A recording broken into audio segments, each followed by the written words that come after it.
যাবতীয় প্রশংসা আল্লাহ সুবহানাহু তাআলার জন্য।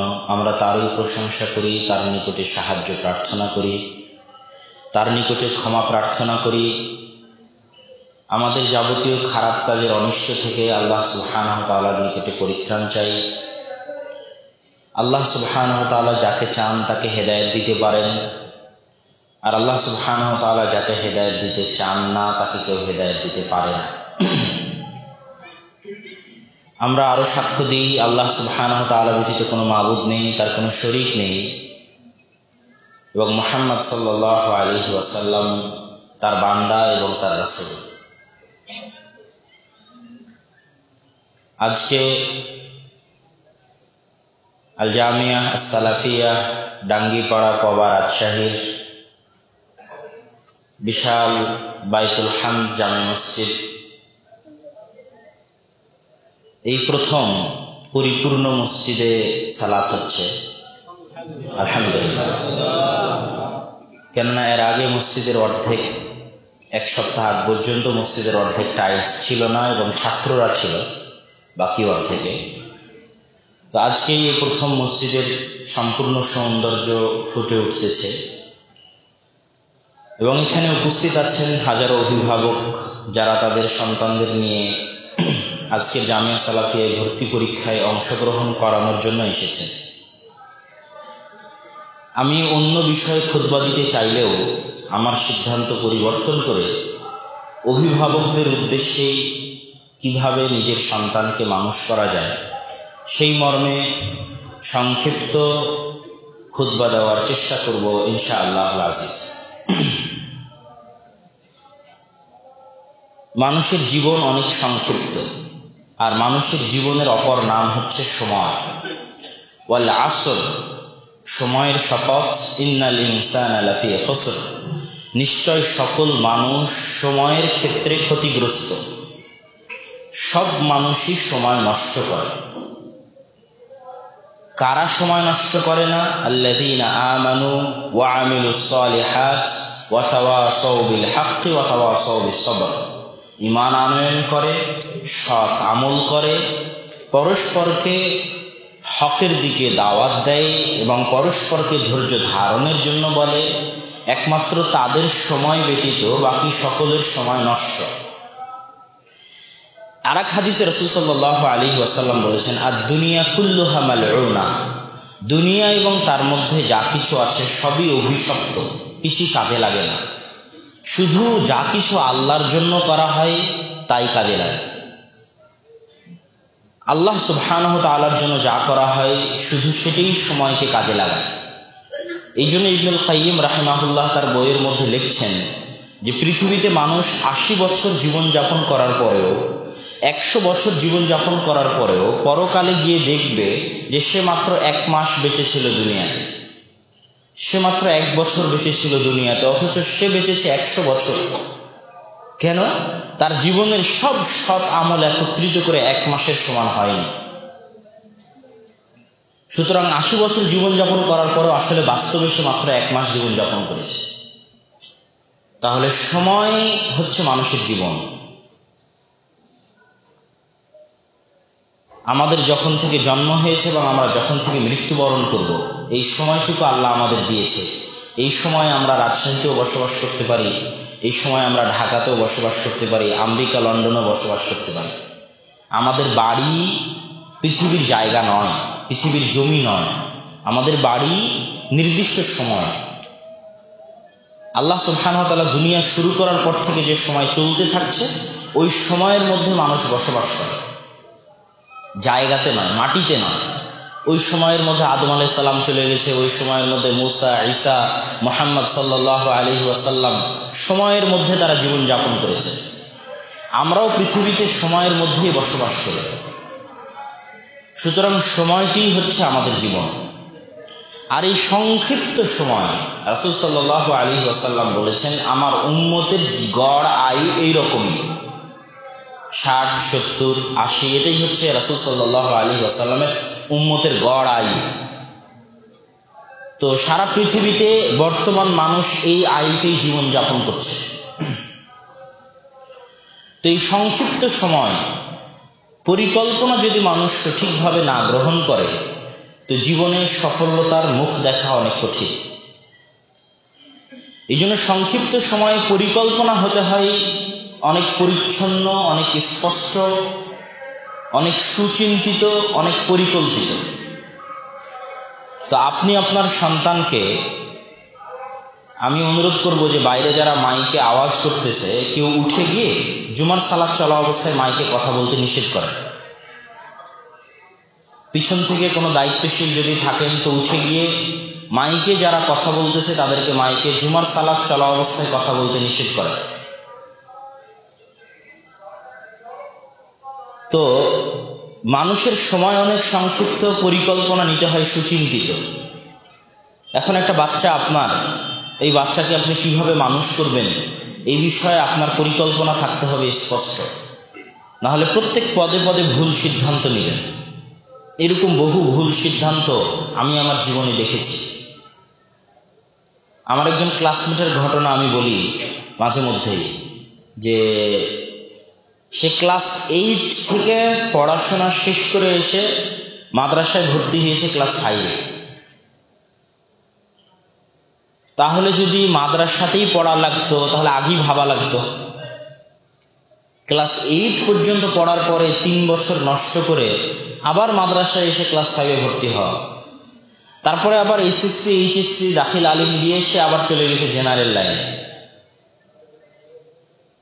তাহলে যদি জেনারেল লাইনেই যাওয়ার ইচ্ছা ছিল তাহলে সেভাবেই সিদ্ধান্ত নিতে হতো, পরিকল্পনা সেভাবেই সাজাতে হতো।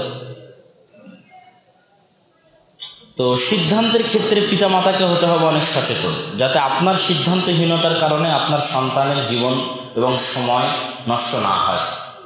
আপনি আসলে তাকে কি বানাতে চান এবং সে কি হতে চায় এটা স্পষ্ট হতে হবে। হ্যাঁ, আমাদের এই মাদ্রাসাগুলোতে, জামিয়া সালাফিয়ার মতো যে মাদ্রাসাগুলো আছে, এই মাদ্রাসাগুলোতে ছেলে যদি জেনারেল লাইনেও যেতে চায় তবুও তাকে ক্লাস 10 পর্যন্ত পড়ানো যাবে, কোনো সমস্যা নেই। এই মাদ্রাসাগুলোতে সে ক্লাস 10 পর্যন্ত পড়ে তারপরে সে তার সিদ্ধান্ত নিয়ে সে ডাক্তার হতে চায়, ইঞ্জিনিয়ার হতে চায়, বিজনেসম্যান হতে চায়, সে সিদ্ধান্ত নিতে পারবে। সেই রকম যোগ্যতা এই মাদ্রাসাগুলোতে দেওয়া হয় যে সে এখান থেকে ক্লাস 10 পড়ে বের হওয়ার পর আর তার সমবয়সী আর একটা স্কুলের ছেলের সাথে প্রতিযোগিতায় সে করতে পারবে, প্রতিযোগিতা করার সক্ষমতা সে অর্জন করতে পারবে, এটা এই প্রতিষ্ঠানগুলোতে দেওয়া হয়। সুতরাং ক্লাস 10 পর্যন্ত পড়ানো যায়, সিদ্ধান্ত যেটাই হোক, কিন্তু তার সাথে সাথে কিছু কাজ আছে যে কাজগুলো তখনই আপনি করতে পারবেন যখন আপনার সিদ্ধান্ত ক্লিয়ার থাকবে। সন্তানকে জোর করে আলেম বানানো যায় না। বহু পিতামাতাই সন্তানকে জোরপূর্বক মাদ্রাসায় পাঠান, পরবর্তীতে কোনো ভালো ফল বয়ে আনে না। তো সন্তানকে জোর করে আলেম বানানো যায় না। সন্তানের মধ্যে আলেম হওয়ার আগ্রহ তৈরি করতে হবে। আর আলেম হওয়ার আগ্রহ তৈরি একদিনে করা সম্ভব নয়, বাড়ির পরিবেশ তার মধ্যে আলেম হওয়ার আগ্রহ তৈরি করবে। আমি আবারও বলি, সন্তানকে জোর করে আলেম বানানো যাবে না, তার মধ্যে আলেম হওয়ার আগ্রহ তৈরি করতে হবে। আর আলেম হওয়ার আগ্রহ একদিনে তৈরি করা সম্ভব নয়, আলেম হওয়ার আগ্রহ বাড়ির পরিবেশে তৈরি হবে। তার মা, আপনি, পরিবার পরিজন, জন্মের পর থেকে নিয়ে সার্বিক পরিবেশ সব কিছুতেই সে বুঝতে শিখবে যে সে আলেম হতে চায় না। আর একজন মানুষকে সঠিক মানুষ রূপে কোনো প্রতিষ্ঠান গড়ে তুলতে পারে না। কোনো প্রতিষ্ঠান, কোনো বিশ্ববিদ্যালয় একজন মানুষকে সঠিক মানুষ রূপে গড়ে তুলতে পারে না। প্রতিষ্ঠান, বিশ্ববিদ্যালয় রাস্তা দেখায় মাত্র, পথ প্রদর্শন করে মাত্র। সেই পথে যাওয়া, চলা এবং চালানোর দায়িত্ব আপনাদের এবং ওই সন্তানের। প্রতিষ্ঠান পথ দেখালো, সে চলল না, সে কিন্তু মানুষ হবে না। মদিনা বিশ্ববিদ্যালয় থেকে এরকম হাজারো পড়ে আসা ফারিগিন আছে যারা দেখবেন যে হয়তো সেরকম যোগ্যতা নাই, এরকম আছে, আমাদেরই জানা আছে। কি জন্য নাই? মদিনা বিশ্ববিদ্যালয় তাকে রাস্তা দেখিয়েছে, ভালো টিচার দিয়েছে, কিন্তু বয়স হয়ে গেছে, মদিনা বিশ্ববিদ্যালয় তার পিটিয়ে পড়াবে না। তাকে রাস্তা দিয়েছে, বই দিয়েছে, থাকার ব্যবস্থা দিয়েছে, মসজিদ দিয়েছে, লাইব্রেরি দিয়েছে, কম্পিউটার দিয়েছে, টিচার দিয়েছে, তারপরেও যদি সে না পড়ে তাহলে কি সে আলেম হবে? মদিনা বিশ্ববিদ্যালয়ে গেলেই আলেম হবে? হবে না। আরেকজন জামিয়া সালাফিয়াতে না পড়েও, মদিনা বিশ্ববিদ্যালয়ে না গিয়েও তাদের চেয়ে ভালো আলেম হতে পারে, নিজের চেষ্টার বদৌলতে।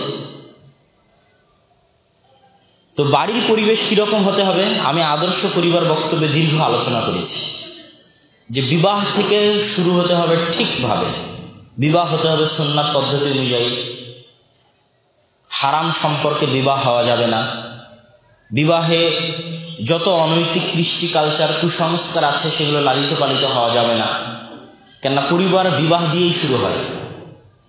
বিবাহকে হতে হবে সুন্নাত পদ্ধতি অনুযায়ী পবিত্র, স্ত্রীকে হতে হবে তাকওয়াবান পরহেজগার। রাসূল সাল্লাল্লাহু আলাইহি ওয়াসাল্লাম বলছেন, আদ-দুনিয়া কুল্লুহা মাতা, পৃথিবীর সবকিছুই সম্পদ, ওয়া খায়রু মাতাইহা আল মারআ আস-সালিহা, আর পৃথিবীর সর্বশ্রেষ্ঠ সম্পদ হচ্ছে সৎ সতী নারী, পরহেজগার নারী। কেননা মায়ের সাথে সন্তানের সম্পর্ক চিরন্তন, চিরস্থায়ী। মায়ের পেটে সে লালিত পালিত হয় 10 মাস 10 দিন, মায়ের দুধ সে খায়। এই মায়ের পেটে থাকা 10 মাস 10 দিন, 2.5 বছর মায়ের দুধ, এই প্রতিটা ফোঁটা তার উপর প্রতিক্রিয়া করবে, তারপর কাজ করবে, প্রভাব সে গ্রহণ করবে। মা যখন 10 মাস 10 দিন গর্ভে ছিল, তখন মা যদি ঠিকমতো সালাত আদায় না করে, সারাদিন হিন্দি সিরিয়াল নিয়ে বসে থাকে, গীবত তহমতে ব্যস্ত থাকে, এই প্রত্যেকটা খারাপ কাজের প্রভাব ওই সন্তানের উপর পড়বে। মা যখন দুধ খাওয়ায়, তখন যদি বিসমিল্লাহ না বলে দুধ খাওয়ায়, বিসমিল্লাহ না বলে সূরা নাস ফালাক ইখলাস করে ফু দেওয়ার অভ্যাস না গড়ে তোলে, কোরআন তেলাওয়াতের অভ্যাস না গড়ে তোলে, 5 ওয়াক্ত সালাত আদায়ের অভ্যাস না গড়ে তোলে, তো প্রত্যেকটা অন্যায় কাজের প্রভাব সন্তানের উপর পড়বে, আর প্রত্যেকটা মায়ের ভালো কাজের প্রভাব সন্তানের উপর পড়বে। এই জন্য মায়ের ভালো হওয়া সবচেয়ে জরুরি। এই জন্য বিবাহ করার সময় নিজের আবেগকে নিয়ন্ত্রণ করতে হবে।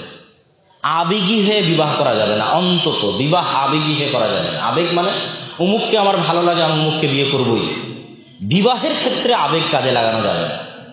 বিবাহের ক্ষেত্রে কাজে লাগাতে হবে আমার পরবর্তী উত্তরসূরি বংশধর, তাদের জন্য এই মা পারফেক্ট কিনা, অ্যাজ এ ওয়াইফ নয়, অ্যাজ এ মাদার। স্ত্রী হিসেবে সে কতটা সুন্দরী, কতটা কি, তার বাপের কত টাকা পয়সা, এটা ভেবে আমি তার প্রেমে পড়ে গেছি, এই আবেগে বিবাহ করলে জীবন ধ্বংস হয়ে যাবে। বিবাহ করার সময় বিবেককে কাজে লাগাতে হবে, সেটা হচ্ছে সে আমার সন্তান সন্ততির মা হওয়ার যোগ্য কিনা, এই কথা মাথায় রেখে বিবাহ করতে হবে। স্ত্রী ভেবে, প্রেমিকা ভেবে বিবাহ করলে কাজ হবে না জীবনে, পথে বসতে হবে পরিবার নিয়ে।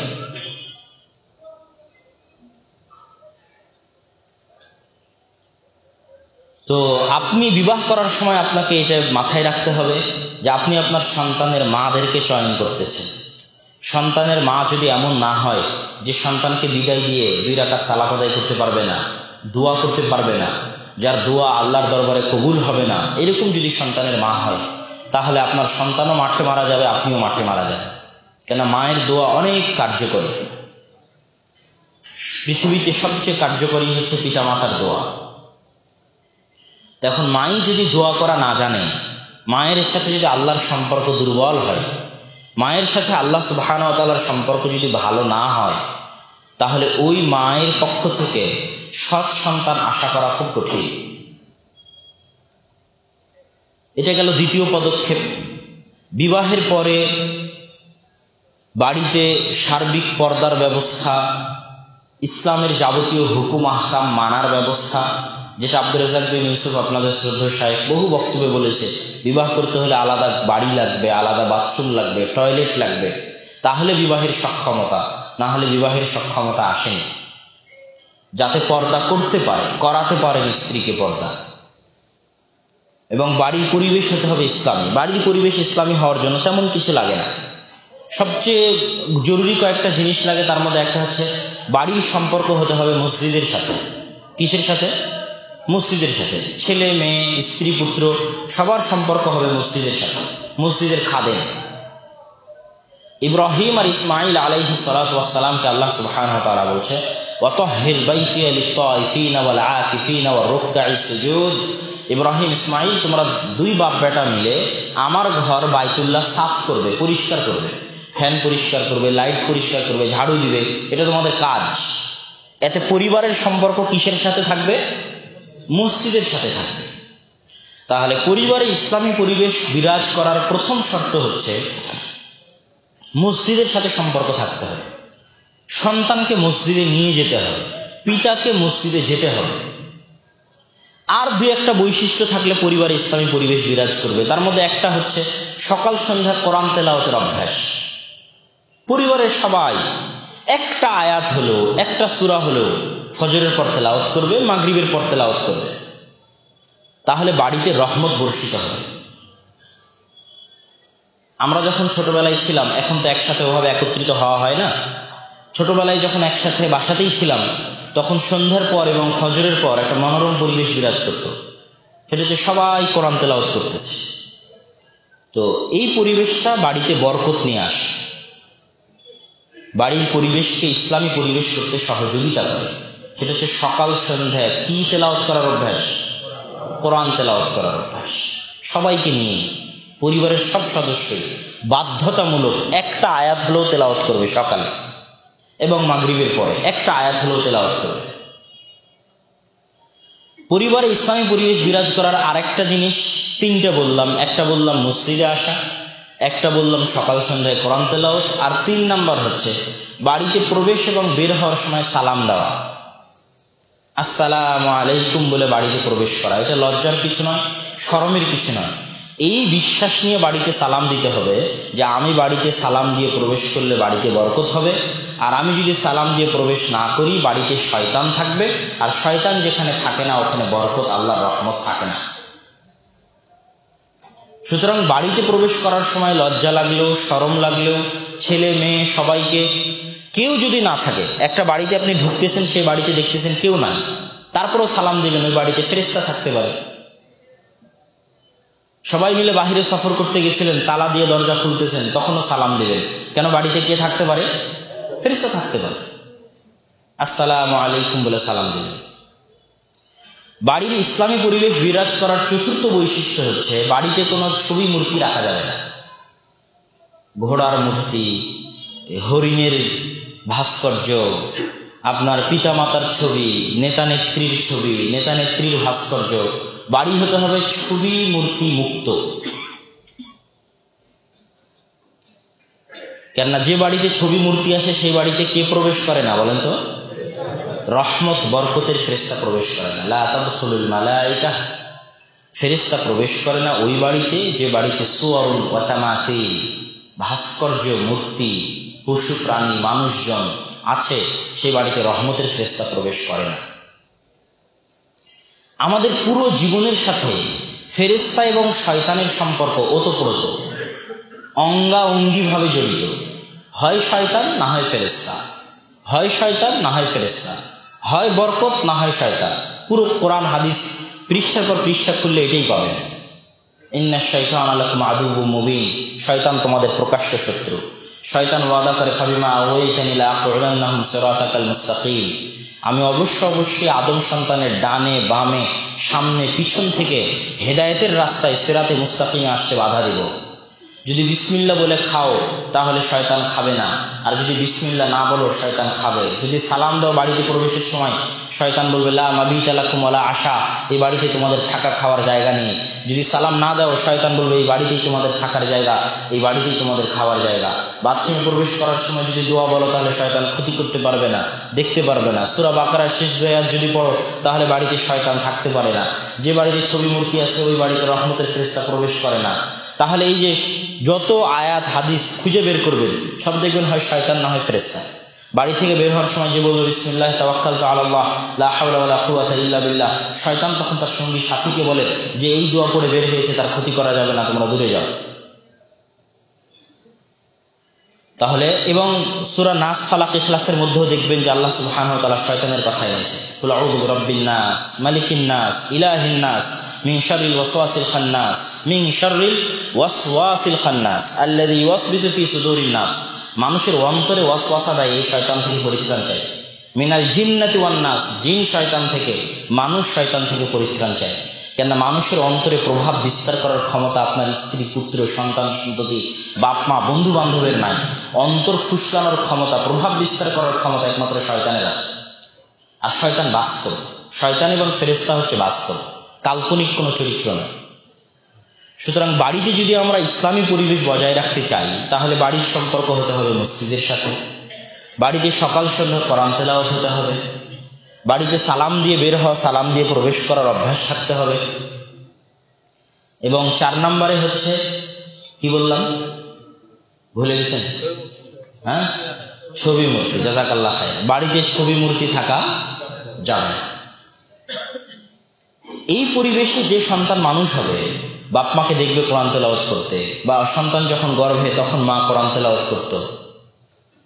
যে সন্তান গর্ভে থাকা অবস্থায় মা কোরআন তেলাওয়াত করত, ওই সন্তান জন্মের পরও কোরআন তেলাওয়াত শুনতে ভালোবাসবে। এটা বৈজ্ঞানিকভাবেও বাস্তবেও প্রমাণিত। যে সন্তানকে গর্ভে ধারণ করা অবস্থায় মা কোরআন তেলাওয়াত করতো প্রচুর পরিমাণে, ওই সন্তান জন্ম হওয়ার পরও কি শুনতে ভালোবাসবে? কোরআন তেলাওয়াত শুনতে ভালোবাসবে। এটা স্বাভাবিক। আর যদি এই জিনিসগুলো না ঘটে, তাহলে ওই সন্তানকে আলেম বানানো, দ্বীনের লাইনে নিয়ে আসা অসম্ভব তা নয়। ইল্লা মান রাহিমা রব্বি, আল্লাহ যদি দয়া করে সবই সম্ভব, কিন্তু গতানুগতিক পদ্ধতিতে সম্ভব নয়, অনেক কঠিন, অনেক রিস্কি। এবার সন্তান যখন ধীরে ধীরে বড় হচ্ছে এই পরিবেশে, বাড়ির এই পরিবেশে, তার বয়স যখন 5 বছর 7 বছর, তখন রাসূল সাল্লাল্লাহু আলাইহি ওয়াসাল্লামের কিছু বিধান আছে। মুরু আওলাদাকুম বিসসালাত, তোমরা তোমাদের সন্তানদেরকে সালাতের আদেশ দাও যখন বয়স 7, আর সালাতের জন্য পিটাও যখন তাদের বয়স 10। সন্তানকে পিটানো যায়, পিটাতে হয়। এবং এই সন্তান যখন 5-10 বছর বয়স হতে থাকবে, তখন সে পিতা এবং মাতার ব্যক্তিত্ব দ্বারা প্রভাবিত হবে, পিতা এবং মাতার পার্সোনালিটি দ্বারা প্রভাবিত হবে। এখন পিতা মাতা যদি ফাতরা ব্যক্তিত্বের হয়, 3 নম্বর শ্রেণীর ব্যক্তিত্বের হয়, তাহলে সন্তান, বললাম না আল্লাহ চাইলে হেদায়েতের রাস্তায় আসতে পারে, সেটা পরের কথা, কিন্তু গতানুগতিক গতিতে কাজ করবে না। পিতা মাতা ব্যক্তিত্বহীন মানে, ধরেন পিতাই সকালে ফজরে ঘুম থেকে ওঠে না, পিতাই বিড়ি সিগারেট খায়, তাহলে সন্তানকে কি নিষেধ করবে? তার মানে তার মধ্যে কোনো ব্যক্তিত্ব নাই। তার কথা তার সন্তান শুনবে না, কখনোই শুনবে না। মানুষ যাকে দেখে অনুপ্রাণিত হয়, সে হচ্ছে প্রভাব বিস্তারকারী ব্যক্তিত্ব। যাকে দেখে মানুষ অনুপ্রাণিত হয় যে আমি যদি তার মতো হতে পারতাম, তাহলে মানুষ তার কাছে ছোট হয়ে যায়। পিতাকে সবসময় হতে হবে নায়ক। যাকে দেখে সন্তান সবসময় চাইবে আমি যদি আমার বাপের মতো হতে পারতাম। জ্ঞানী গরিমায় না হোক, ন্যায়পরায়ণতায়, সততায়, তাকওয়ায়, পরহেজগারিতায় সন্তান চাইবে আমি যদি আমার বাপের মতো হতে পারতাম। আপনি যদি ভালো থাকেন আর আপনার সন্তান যদি খারাপ হয়, তবুও আপনি তাকে নিয়ন্ত্রণ করতে পারবেন, কন্ট্রোল করতে পারবেন। তার কাছে আপনার নত হওয়া লাগবে না, ছোট হওয়া লাগবে না। কোনো না কোনো একদিন সে আফসোস করবে আমার পিতা ভালো ছিল। কিন্তু আপনি নিজেই যদি ব্যক্তিত্বহীন হয়ে যান, আপনি ফাতরা লেভেলের হয়ে যান, 3 নম্বর শ্রেণীর হয়ে যান, তাহলে আপনার সন্তানকে আপনি নিয়ন্ত্রণ করতে পারবেন না। পরিবারে আপনার ব্যক্তিত্ব থাকবে না, হাইবা, প্রভাব। আপনার সামনে প্রকাশ্যে কোনো খারাপ কাজ করতে হাইবা থাকতে হবে, প্রভাব থাকতে হবে পরিবারে, যে আপনি বাড়িতে ঢুকলে বাড়ি কাঁপাকাঁপি করে, স্ত্রী, পুত্র, সন্তান, সন্ততি সব। এবং স্বামী স্ত্রীর মধ্যেও ভালো সম্পর্ক তখনই থাকে যখন স্বামীও ব্যক্তিত্ববান হয়, স্ত্রীও ব্যক্তিত্ববান হয়। আর স্বামী স্ত্রীর মধ্যে গণ্ডগোল তখনই লাগে যখন 2 জনের মধ্যে ব্যক্তিত্ব হারিয়ে যায়, ছোটোখাটো বিষয় নিয়ে ঝগড়ায় লিপ্ত হয়ে যায়। আর 2 জনের মধ্যে যদি ব্যক্তিত্ব থাকে, পরস্পর পরস্পরকে সম্মান করে, শ্রদ্ধার দৃষ্টিতে দেখে, পরস্পর পরস্পরের নীতি নৈতিকতা একজন আর একজনের কাছে অনুকরণীয় মনে হয়, তখন অন্যরা প্রবলেম সৃষ্টি করার চেষ্টা করলেও স্বামী স্ত্রীর মধ্যে ভালোবাসা বজায় থাকে। দিনে রাতে 100 বার আই লাভ ইউ বলেও সম্পর্ক টিকানো কঠিন আছে যদি ব্যক্তিত্ব এবং ভারাত্বে ত্রুটি চলে আসে। তখন কেউ কাউকে মূল্যায়ন করবে না, ও জেনে যাবে কত খারাপ, ও জেনে যাবে ও কত খারাপ। তখন কারো কাছে কারো মূল্যায়ন থাকবে না, তখন পরিবারে অশান্তি দেখা দেবে। আর যদি আপনি আপনার ভালোটা ধরে রাখতে পারেন আপনার স্ত্রীর সামনে, এবং স্ত্রী তার ভালোটা ধরে রাখতে পারে তার স্বামীর সামনে, তাহলে পরস্পর পরস্পরকে মূল্যায়ন করবে, সম্মান করবে। পরস্পর পরস্পরের ব্যক্তিত্বের কারণে পরিবারেও সুন্দর পরিবেশ বিরাজ করবে। আমি সারাদিন মোবাইল চালাই, আমার স্ত্রীও সারাদিন মোবাইল চালায়, তাহলে আমরা পরস্পরকে নিষেধ করে কুলাতে পারবো না। তখন আমাদের সন্তানদেরকে আমরা নিয়ন্ত্রণ করতে পারবো না, শুধু গণ্ডগোলই হবে। কিন্তু আমি যদি আমার নীতিতে অটল থাকি, আমার স্ত্রী যদি নীতিতে অটল থাকে, পরস্পরকে উপদেশ দিতে পারবো যে তুমি এটা করছো, এটা করা ঠিক হচ্ছে না, আমি এটা করছি, আমার এটা করা ঠিক হচ্ছে না। তখন পরিবার ধীরে ধীরে সামনে আগাবে, সুন্দরভাবে সামনে আগাবে। এবং পরিবারে এরকম অনুকরণীয় ব্যক্তিত্ব থাকা জরুরি। যেমন আমি আমার নানির বাড়িতে যখন ছিলাম, এখন পর্যন্ত আমার কাছে সবচেয়ে অনুকরণীয় ব্যক্তিত্ব হচ্ছে আমার নানা। আমি আমার নানাকে জুমার দিন কোনো দিনই মসজিদে সবার আগে যাননি, এরকম কোনো দিন ঘটেনি। সকালবেলা ফজরের সালাত আদায় করে এসে পরিষ্কার পরিচ্ছন্ন হয়ে হাতের নখ মোচ সব কিছু সাফ টাফ করে, এটা প্রতি শুক্রবারের নিয়ম, সাফ করে মেসওয়াক করে ব্রাশ করে উজু করে 8:30 9টার মধ্যে উনি মসজিদে চলে যাবেন। ওনার আগে আমি কোনোদিন কাউকে মসজিদে যেতে দেখিনি।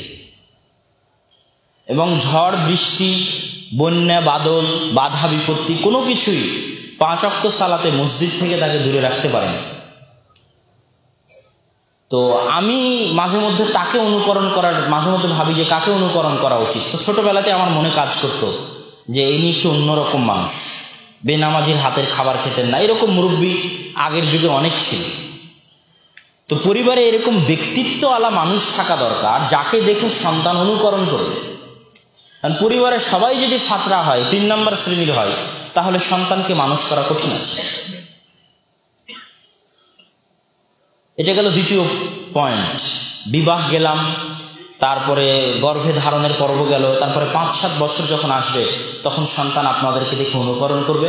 আপনাদের ব্যক্তিত্ব ঠিক থাকতে হবে, আপনাদের ব্যক্তিত্ব অনুকরণীয় হতে হবে, আপনাদের ব্যক্তিত্ব পার্সোনালিটি ভালো হতে হবে, প্রভাব বিস্তারকারী ব্যক্তিত্ব হতে হবে, যেটাকে দেখে সন্তান অনুকরণ করতে চাইবে।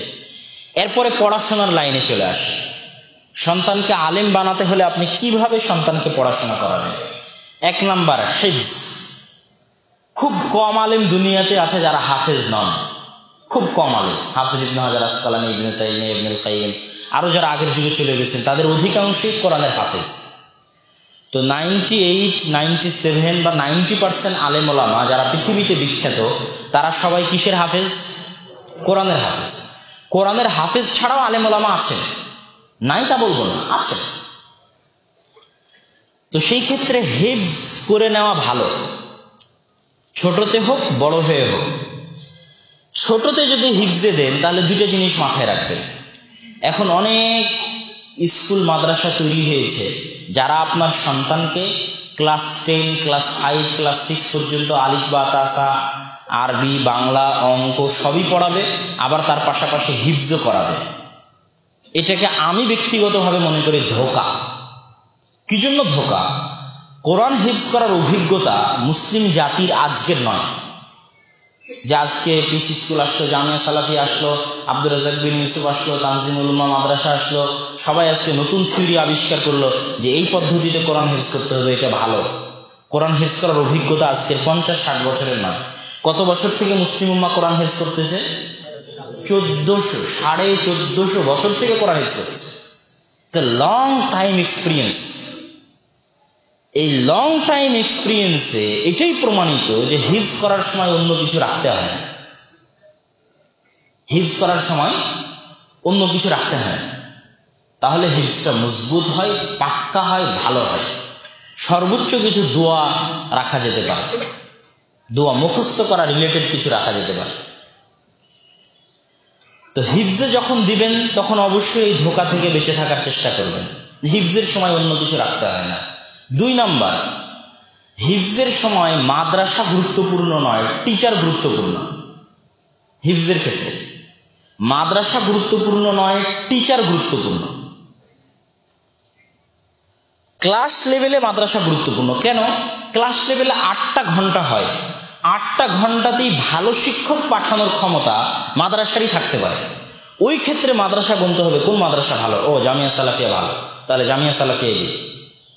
কিন্তু হিফজের ক্ষেত্রে সে হিফজ করবে একজনের কাছে। কথা কি বুঝতে পারছেন? এই জন্য টিচার গুরুত্বপূর্ণ। এবার 2 নম্বর পয়েন্টে আসি। হিফজের ক্ষেত্রে টিচার যদি একবার ভালো পেয়ে যান তাহলে মাদ্রাসার টিচার চেঞ্জ করতে হয় না। হিফজের ক্ষেত্রে টিচার এবং মাদ্রাসা ভালো পেয়ে গেলে চেঞ্জ করতে হয় না। আপনার বাচ্চা এক জায়গায় হিফজ করতো, যার কাছে হিফজ করতো সে ভালো, তার কোরআন তেলাওয়াত ভালো, সে পড়া ভালো নেয়, তারপরও আপনাকে সেখান থেকে জামিয়া সালাফিয়ার সুনাম শুনে জামিয়া সালাফিয়ার হিফজে ভর্তি করতে হবে, এটা ভুল সিদ্ধান্ত। ও 10 পারা যার কাছে হিফজ করেছে পুরো কোরআন তার কাছেই কমপ্লিট করা। তৃতীয় পয়েন্ট, হিফজ শেষ হওয়ার পরে শুনানি গুরুত্বপূর্ণ। শুনানিকে অবহেলা করা উচিত নয়। অনেক পিতামাতাই হিফজ কমপ্লিট হয়ে গেলে তাড়াহুড়ো করে শুনানি না দিয়েই সন্তানকে ক্লাসে দিয়ে দেন, তখন হিফজটা দুর্বল হয়ে যায়। অন্তত পক্ষে কয়েকবার শুনানি দেওয়া উচিত, তাহলে তার হিফজটা মজবুত থাকবে। তারপরের পয়েন্ট, হিফজ এবং শুনানি মিলিয়ে সন্তানের বয়স 12-13 পার করা যাবে না। যদি দেখেন আপনার সন্তান 12-13 পার হয়ে যাচ্ছে তাহলে ওকে এখন আর হিফজে রাখার প্রয়োজন নাই। সবচেয়ে কম দুর্বল মেধার ছাত্র 3 বছরে কোরআন হিফজ করতে পারবে, সবচেয়ে কম নিম্নমানের দুর্বল ছাত্র। 3 বছরের বেশি যার হিফজের সময় লাগবে আর করার প্রয়োজন নাই। আপনার সন্তানের হিফজে যদি দেখেন 3 বছরের বেশি লাগতেছে, বয়স 12-13 পার হয়ে যাচ্ছে, তো ওকে এখন আর হিফজের প্রয়োজন নাই। তার চেয়ে একটু বেশি মেধার ছাত্র 2 বছরে কোরআন হিফজ করতে পারবে। গড়ানে আমার বিশ্বাস 70-80% ছাত্রের যোগ্যতা আছে 2 বছরে কোরআন হিফজ কমপ্লিট করার। তার চেয়েও বেশি পরিশ্রম, নর্মাল মেধা, মিডিয়াম মেধা, পরিশ্রম বেশি, 1-1.5 বছরে কোরআন হিফজ কমপ্লিট করে ফেলবে। সুতরাং হিফজের ক্ষেত্রে এটা মাথায় রাখতে হবে, হিফজ কমপ্লিট করাতে গিয়ে সন্তানের বয়স যেন বেশি না হয়। বেশি হলে কি সমস্যা হবে, সে তার সঙ্গী সাথীদের সাথে মানিয়ে নিতে পারবে না। তখন সে নিজেকে লো কনফিডেন্স, আত্মবিশ্বাসের ঘাটতি দেখা দেবে, তার ভিতরে হীনম্মন্য মনোভাব তার মধ্যে কাজ করবে। এই হীনম্মন্যতা তাকে সফলতা থেকে অনেক দূরে নিয়ে যাবে। তাহলে হিফজের বিষয়ে মাথায় রাখতে হবে, 1, হিফজের সময় শুধু হিফজি, যে মাদ্রাসা ইংরেজি পড়াবে, বাংলা পড়াবে, অঙ্ক পড়াবে হিফজের সাথে, ওখানে সন্তান দেওয়ার প্রয়োজন নাই। 2, হিফজ মাদ্রাসা ভিত্তিক নয়, টিচার ভিত্তিক। টিচার যদি ভালো হয় তাহলে যেখানে হিফজ করতে ওখানেই রাখবেন, চেঞ্জ করবেন না। একজনের কাছে হিফজ কমপ্লিট করতে হবে, একজনের কাছে শুনানি দিতে হবে, হিফজ ভালো হবে। হিফজে যেন 3 বছরের বেশি সময় না লাগে, লাগলে সন্তানকে সরিয়ে নিন। 12 বছর 13 বছর হয়ে গেলে সন্তানকে সরিয়ে নিন, কমপ্লিট হোক আর না হোক। এবার যখন ক্লাস লাইনে আসবে, ক্লাস লেভেলে আসবে, তখন আপনাকে কয়েকটা জিনিস, বা ছাত্র যারা উপস্থিত আছে, অভিভাবক যারা উপস্থিত আছে, তাদেরকে কয়েকটা জিনিস মাথায় রাখতে হবে ক্লাস লেভেলে। সেটা হচ্ছে বাংলা, ইংরেজি, অঙ্ক সব কিছুর উপরেই প্রাথমিক জ্ঞানের প্রয়োজন আছে। এই জন্যই আমাদের মাদ্রাসার সিলেবাসগুলো ওইভাবেই সাজানো, যে ক্লাস 10 পর্যন্ত যারা পড়বে তারা বাংলা, ইংরেজি, আরবি, অঙ্ক সবগুলোতেই একটা স্কুল ছাত্রের সাথে প্রতিযোগিতা দিতে পারবে, এরকম যোগ্যতা দেওয়া হয়। কিন্তু যদি সে সত্যি আলেম হতে চায় তাহলে তার পদক্ষেপ কি হবে? সত্যিই যদি সে আলেম হতে চায় তাহলে তার পদক্ষেপ হতে হবে, প্রথমত কোরআন হিফজ করলো, আরবি ভালো করে পড়তে পারলো, আরবি ভালো করে তেলাওয়াত করতে পারলো, শুদ্ধ উচ্চারণ করতে পারলো, এটা খুবই গুরুত্বপূর্ণ। দ্বিতীয় যোগ্যতা হচ্ছে আরবি জের জবর পেশ ছাড়া পড়তে পারা এবং বুঝতে পারা, এটা হচ্ছে দ্বিতীয় স্তরের যোগ্যতা।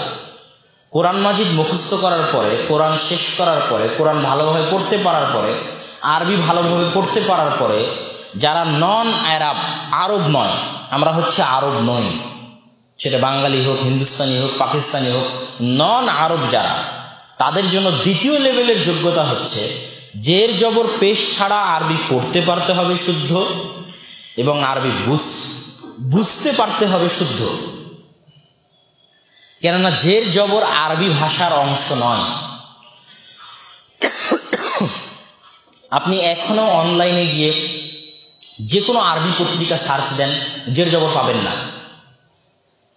যে কোনো আরবি বই খুলে বের করেন, জের জবর পাবেন না। জের জবর শুধুমাত্র কোরআনের সাথে খাস, অনলি অন কোরআনের সাথে খাস। অনারব যারা আরবি জানে না তারা যেন কোরআন ভুল না পড়ে, এই জন্য জের জবরের পদ্ধতি আবিষ্কার করা হয়েছে। আরবি কোনো বইয়ে আপনি জের জবর পাবেন না। এখন সৌদি আরবে আজকে যে পত্রিকা বের হয়েছে, ও পত্রিকা কিনে যদি খোলেন কোথাও জের জবর দেখতে পাবেন না। আরব আমিরাতে যে পত্রিকা বের হয়েছে, যেমন নয়া দিগন্ত, প্রথম আলো, ইনকিলাব, এরকম পত্রিকা যেটা, কোথাও জের জবর পাবেন না। তো জের জবর বিহীন ভাষা হচ্ছে আরবি। তো ওই জের জবর ছাড়া পড়তে পারা এবং বুঝতে পারা, এটা হচ্ছে দ্বিতীয় লেভেলের যোগ্যতা। এই লেভেলের যোগ্যতা অর্জন করা এদেশের মেধাবী ছাত্রদের জন্য অনেক কঠিন হয়, অনেক কষ্টকর হয়। অনেক সময় এই দেশ থেকে পড়াশোনা শেষ করে, মদিনা থেকে পড়াশোনা শেষ করে ঘুরে আসার পরেও দেখা যাবে যে সঠিকভাবে আরবি জের জবর ছাড়া পড়তে পারতেছে না এবং ভালোভাবে অনুবাদ করতে পারতেছে না। এই যোগ্যতার উপর সবচেয়ে ফোকাস দিতে হবে। এই জন্য আপনার বাচ্চাকে বলা হয় 5-এ ভর্তি করিয়েন না, 4-এ করেন। কেননা যে বইটা তাকে জ্ঞান দিবে ওই বই ভালোভাবে 4-এ পড়ানো হয়। যদি তার বাংলা, ইংরেজি, অঙ্কের যোগ্যতা ভালো থাকে তো 4-এ পড়ার পরে সে 5 বাদ দিয়ে ক্লাস 6-এ চলে যাবে।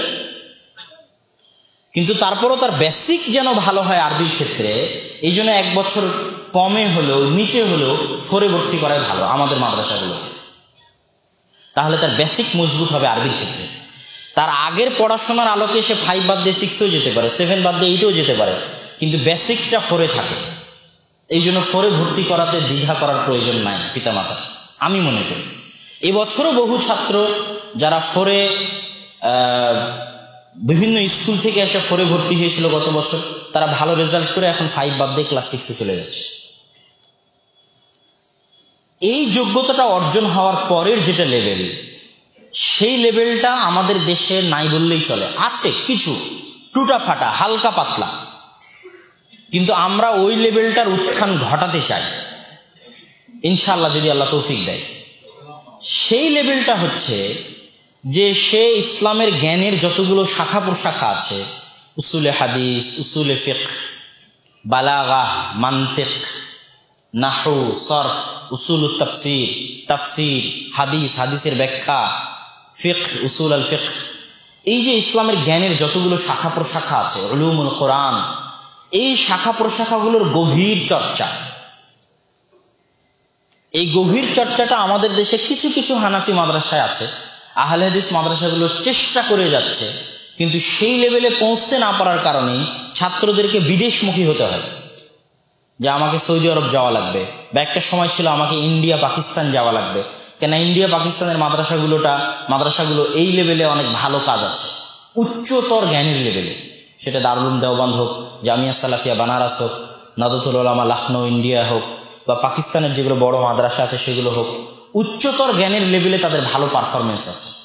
বা সৌদি আরবের যে বিশ্ববিদ্যালয়গুলো, কেন সরকারিভাবে অর্থনৈতিক অনেক সাপোর্ট থাকায় মাস্টার্স, পিএইচডি কোরআন এবং হাদিসের সাবজেক্টের উপর, এটা অনেক অন্যরকম ব্যাপার। তো ওই পর্যায়ের জ্ঞানের লেভেলটা এই দেশে তৈরি করা অনেক কঠিন, কয়েকটা কারণে কঠিন। তার 1 নম্বর হচ্ছে অর্থনৈতিক সংকট, সরকারি সাপোর্ট আপনি পাবেন না।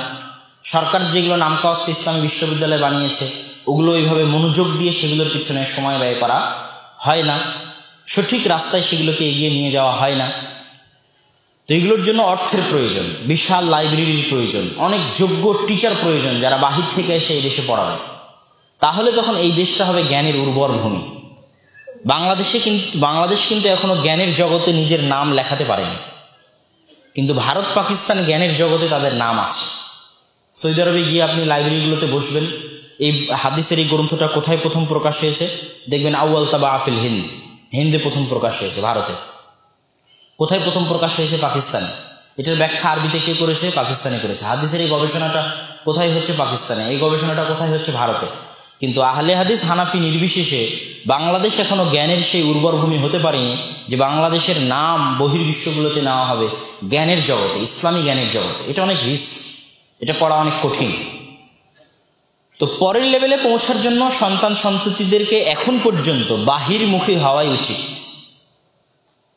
এবং ছাত্রদের প্রতি আমার একটা উপদেশ থাকবে, উপমহাদেশে জ্ঞান পরিপূর্ণ হবে না ইন্ডিয়া, পাকিস্তানে না পড়া পর্যন্ত। একটু হলেও নাকস থাকবে। এইটা যারা ইন্ডিয়া পাকিস্তানে গিয়ে সৌদি আরব গেছে তারা ভালো বলতে পারবে, এরকম যাদের অভিজ্ঞতা আছে। এটা কি জন্য? পাক ভারতের মানুষের মাইন্ড সেট আপ, আকিদা, বিশ্বাস, সমাজ, সংস্কৃতি একই রকম। দেশ ভাগের আগে তাদের উঠা বসা, ইতিহাস, ঐতিহ্য সব ওতপ্রোতভাবে জড়িত। এই অঞ্চলের একটা বিশাল অংশের মানুষ উর্দুতে কথা বলে এবং আরবিতে যেমন জ্ঞানের খেদমত হয়েছে, তার সেকেন্ড স্তর যদি ধরা হয় যে আর কোন ভাষায় আরবির মতো আর কোন ভাষায় সবচেয়ে বেশি জ্ঞানের খেদমত হয়েছে, তাহলে উর্দু ভাষাই আসবে দ্বিতীয় নাম্বারে। যেখানে এমন বিশাল বিশাল গ্রন্থ লেখা হয়েছে উর্দুতে যে জ্ঞানগুলো হয়তো আরবি বইয়ে পাওয়া যাবে না। এটা উর্দুর সাথে ঘটেছে ভারত এবং পাকিস্তানের আলেম ওলামার পরিশ্রমের ফলে। তো এই জন্য জ্ঞান অর্জন করার পর ইন্ডিয়া পাকিস্তানের জ্ঞানের স্বাদ গ্রহণ করা, এটা যে কেউ যারা পাক ভারত উপমহাদেশে খুব বড় পর্যায়ের আলেম হতে চাইবে তাদের জন্য জরুরি। তারপরে আবার সেটার জন্য সৌদি আরব, কুয়েত, কাতার, বাহরাইনে যেগুলো ভালো বিশ্ববিদ্যালয়, সেগুলোতে গিয়ে পড়াশোনা করা, ওটাও একটা রাস্তা। তো সর্বোপরি জ্ঞানের ক্ষেত্রে এটা গেল আমি চলার রাস্তা বলে দিলাম। আর এই চলার রাস্তার পাশাপাশি যেটা সবচেয়ে জরুরি, কয়েকটা জিনিস সবচেয়ে জরুরি, তার মধ্যে একটা হচ্ছে পরিশ্রম, দীর্ঘ পরিশ্রম। কেননা জ্ঞান তার কাছে আসে না যে অলস, লা ইয়ানালুল ইলম বিরাহাতিল জিসম, শরীরকে আরাম দিয়ে জ্ঞান অর্জন করা সম্ভব নয়। আর যদি জ্ঞানকে একজন মানুষ তার সব কিছু দিয়ে দেয়, তার টাকা পয়সা, ধন দৌলত, সময়, সম্পত্তি সবকিছু যদি জ্ঞানকে দিয়ে দেয়, তাহলে জ্ঞান তাকে সামান্য কিছু দেয়। ইয়াহইয়া বিন মাঈন তার পিতা তার জন্য কয়েক লক্ষ দিনার রেখে গেছিলেন। তিনি ওই কয়েক লক্ষ দিনার পুরোটাই জ্ঞানের পিছনে ব্যয় করেছেন, বই কিনতে, ওস্তাদের কাছে যেতে, সফর করতে ব্যয় করেছেন। এমনকি টাকা শেষ হতে হতে তার কাছে নিজের স্যান্ডেল, নিজের কাপড় কেনার মতো টাকা অবশিষ্ট ছিল না। তো মানুষ জ্ঞানের পিছনে তখনই সামনে এগিয়ে যাবে যখন কঠোর ও কঠিন পরিশ্রম থাকবে, মাদ্রাসা যেটাই হোক। এবং সন্তানকে সবসময় 18 বছর বয়স হওয়ার আগ পর্যন্ত মোবাইল থেকে দূরে রাখতে হবে। 17-18 একটা লেভেলে পৌঁছার আগ পর্যন্ত মোবাইল থেকে দূরে রাখতে হবে। এই ক্ষেত্রে যদি আপনি অলসতা দেখান, সন্তানের প্রতি ভালোবাসা দেখান, তাহলে আপনি সন্তানকে মানুষ করতে পারবেন না। এই ক্ষেত্রে চরম ও পরম পর্যায়ের কঠোর হতে হবে, কঠোর হস্তে দমন করতে হবে। এবং বাড়িতে বন্ধু বান্ধবের ক্ষেত্রে নিয়ম বজায় থাকতে হবে। মাদ্রাসা থেকে ছুটিতে বাড়িতে গেল তার মানে কোনো নিয়ম মানবে না, এটা না। বন্ধু বান্ধবের বা এখন বাড়িতে আছে বন্ধু বান্ধবের ক্ষেত্রে নিয়ম থাকতে হবে। সেটা হচ্ছে মাগরিবের পরে বাড়ির বাইরে থাকা যাবে না, মাগরিবের আগে বাড়িতে আসতেই হবে। এই নিয়ম অনেক পরিবারে আছে, আপনাদের পরিবারে না থাকলে এটা কঠোরভাবে বাস্তবায়ন করতে হবে। সন্তান যত বড়ই হোক, মাগরিবের আগে বাসায় চলে আসতে হবে। সন্তান কাদের সাথে উঠা বসা করতেছে, কাদের সাথে ঘুরতেছে, এটা আপনাকে পর্যবেক্ষণ করতে হবে। কেননা সৎসঙ্গে সর্ববাস, অসৎসঙ্গে সর্বনাশ। যার সঙ্গে সে সব সময়টা কাটায় সে তার দ্বারা প্রভাবিত হবেই। তো আল্লাহ সুবহানাহু ওয়া তাআলা, এবং আর একটা জিনিস ছুটে গেছে, সন্তানকে মাদ্রাসায় দিয়ে যাওয়ার পর আপনি ভুলে গেলেন, তা হলো না। সন্তানকে মাদ্রাসায় দেওয়ার পর আপনার দোয়া থাকতে হবে সন্তানের জন্য, আড়ালের দোয়া, হাত তুলে আল্লাহর দরবারে দোয়া, ক্রন্দন, কাঁদা। এই দোয়া তাকে সঠিক রাস্তায় নিয়ে যাবে, সঠিক পথ দেখাবে এবং তার জন্য কল্যাণকর যে সিদ্ধান্তগুলো সেগুলো আল্লাহ সুবহানাহু ওয়া তাআলা তার জন্য করিয়ে দিবেন। এই জন্য পিতা মাতা যদি দোয়ায় কমতি করে তাহলে সন্তান মানুষ হতে পারবে না। আর আরেকটা জিনিস মাথায় রাখতে হবে, সেটা হচ্ছে সবর। জ্ঞান সবর ছাড়া হয় না। সবর দুই প্রকার, বিপদ আপদে ধৈর্য ধারণ এবং ভালো কাজের উপর ধৈর্য ধারণ। আজকে আমি একটা ভালো কাজ করলাম, তো এই ভালো কাজ প্রতিদিনই যেন করতে পারি, এটার নাম সবর। সবর না থাকলে প্রতিদিন কোরআন তেলাওয়াত করা যায় না, সবর না থাকলে 5 ওয়াক্ত সালাত জামাতে আদায় করা যায় না, এটা সবর। ঠিক বিপদ আপদ কষ্টের উপর সবর। ইলমের পথে যে কষ্টগুলো আসবে সেই কষ্টগুলোকে নেকি মনে করতে হবে, যে আল্লাহ সুবহানাহু ওয়া তাআলা এগুলোর বিনিময়ে আমার জন্য নেকি লিখবেন। কিন্তু ওগুলো যদি আমি সবর না করি, ইলমের পথের কষ্ট, তাহলে খুব কম সংখ্যক ছাত্র যারা ইলমের পথের কষ্টকে সবর দিয়ে ধৈর্য ধারণ করে না, পিতা মাতা সবর দিয়ে ধৈর্য ধারণ করতে পারেন না বা বলতে পারেন না, ওই ধরনের খুব কম পর্যায়ের ছাত্র জীবনে মানুষ হতে পারে। আর জামিয়া সালাফিয়ার এখন হচ্ছে টাইম অফ বার্থ, জন্মের সময়, জন্মকালীন সময়। এই জন্মকালীন সময়ে অনেক অগোছালো থাকবে, অনেক কষ্ট থাকবে, ছাত্রদের একাডেমিক ভবন নাই, অনেক সমস্যা থাকবে। এগুলো সব ধৈর্য দিয়ে এগুলোকে ট্যাকেল দিতে হবে। তাহলে এই প্রত্যেকটা ধৈর্যের বিনিময়ে আল্লাহ সুবহানাহু ওয়া তাআলা কেন মান খারাজা ফি তালাবিল ইলম ফাহুয়া ফি সাবিলিল্লাহ, যে জ্ঞান অর্জনের জন্য আল্লাহর রাস্তায় বের হয় সে আল্লাহ সুবহানাহু ওয়া তাআলার রাস্তায় থাকে যতক্ষণ না বাড়িতে ফিরে যায়। তো আল্লাহর রাস্তায় যে আছে, আল্লাহর রাস্তায় থাকার পথে তার দুঃখ কষ্ট সব কিছুর বিনিময়ে সে নেকি অর্জন করবে আল্লাহ সুবহানাহু ওয়া তাআলার নিকটে। তো আল্লাহ সুবহানাহু ওয়া তাআলা আমাদের সন্তান সন্ততির জন্য দোয়া করার, আদর্শ পরিবার গড়ে তোলার এবং আমাদের সন্তান সন্ততিকে যেন আল্লাহ সুবহানাহু ওয়া তাআলা তার দ্বীনের একজন খাদেম হিসেবে কবুল করেন। আল্লাহুম্মা আমিন।